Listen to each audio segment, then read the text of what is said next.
दोस्तों, अगर आपने अभी तक हमारा चैनल सब्सक्राइब नहीं किया है तो यहाँ क्लिक करके हमारे चैनल को सब्सक्राइब करें और इस नोटिफिकेशन बेल को भी दबाना ना भूलें, जिससे कि आप हमारी आने वाली हर वीडियोस की नोटिफिकेशंस पा सकें।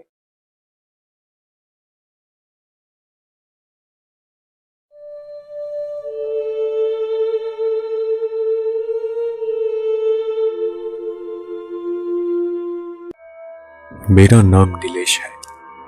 कुछ दिनों पहले जब मैं, मेरी बहन नीलिमा और मेरी साली नीतू कहीं घूमने गए थे, तब ये घटना हमारे साथ घटी थी। नीलिमा और नीतू दोनों बहुत ही अच्छे दोस्त थे। लौटते समय बहुत रात हो चुकी थी। रास्ते में नीलिमा की तबीयत खराब हो गई। उसे काफी ठंड लग रही थी। हमारा घर अभी भी 100 किलोमीटर दूर था और रास्ते में कोई भी रुकने की जगह नहीं मिली। थोड़ा दूर चलने पर हमें एक होटल दिखाई दिया, तो हमने होटल में रुककर नीलिमा को आराम करने को कहा। उस होटल के काउंटर पर जब हमने रूम के लिए पूछा तो पता चला कि वहां कोई भी कमरा खाली नहीं है, क्योंकि उस रास्ते पर केवल वही एक होटल था।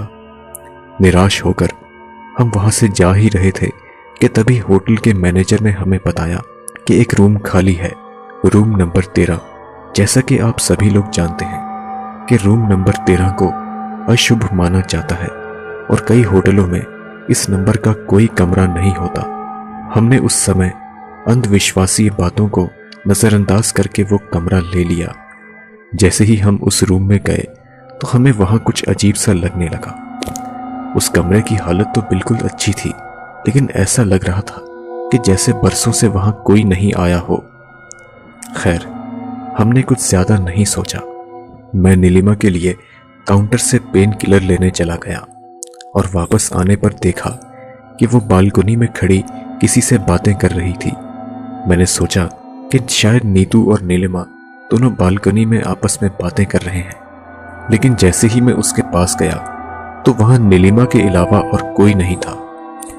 मैंने नीलिमा से पूछा कि वो किससे बातें कर रही थी, तो उसने ना में सिर हिलाया। तभी नीतू वॉशरूम से निकली। ये देखकर मैं बेहद घबरा गया कि अगर नीतू वॉशरूम में थी तो नीलिमा किससे बातें कर रही थी।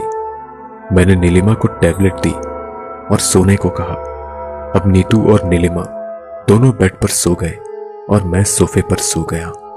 सुबह जब सफाई वाला कमरे की सफाई के लिए आया तो हमारे कमरे का दरवाजा खुला हुआ था, और वो जब अंदर आया तो उसने देखा कि हमारे कमरे में खून ही खून था और नीलिमा मर चुकी थी। वो सफाई वाला जोर से चिल्लाया।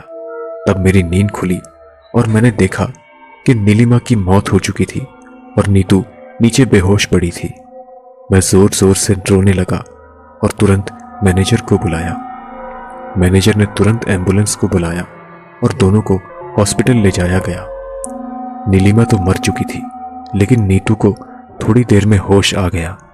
जैसे ही उसे होश आया तो उसके पीछे मैंने नीलिमा की आत्मा को देखा।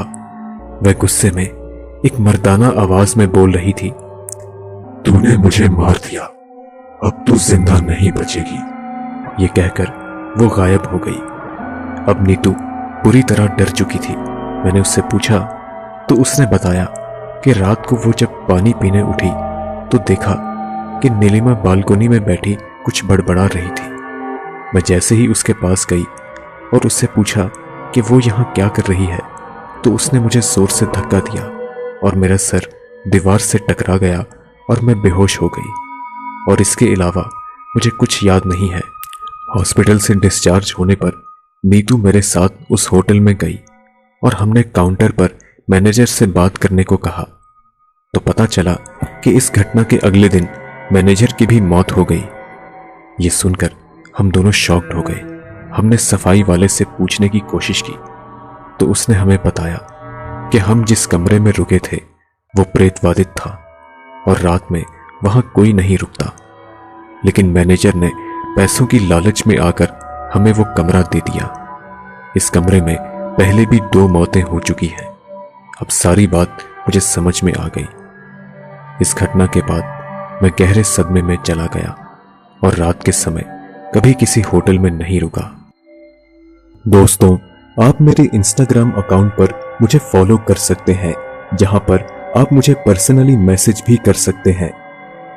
आप अपने विचार हमें कमेंट्स के माध्यम से जरूर बताएं। अगर आपको ये वीडियो पसंद आई तो इसे लाइक और शेयर जरूर करें। हम जल्द ही आपसे अगली वीडियो में मुलाकात करेंगे। तब तक के लिए इजाजत दीजिए।